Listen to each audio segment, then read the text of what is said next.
What's up, everyone? We're talking about Qonto today, the European fintech sensation. They've been making some big waves in the business banking world, especially with their focus on freelancers and SMEs. But with so much happening in the tech sector, it's hard to keep up with who's worth what. So let's get right to it. The question on a lot of people's minds is, what is Qonto's most recent valuation?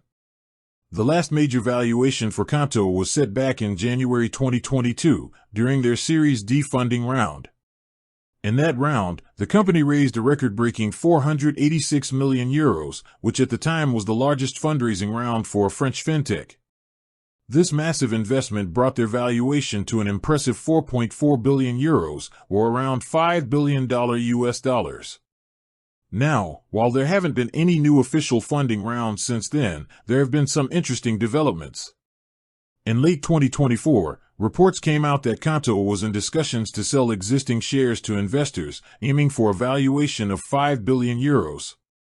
This kind of secondary sale is a way for companies to provide liquidity to early investors and employees without a full-blown new funding round.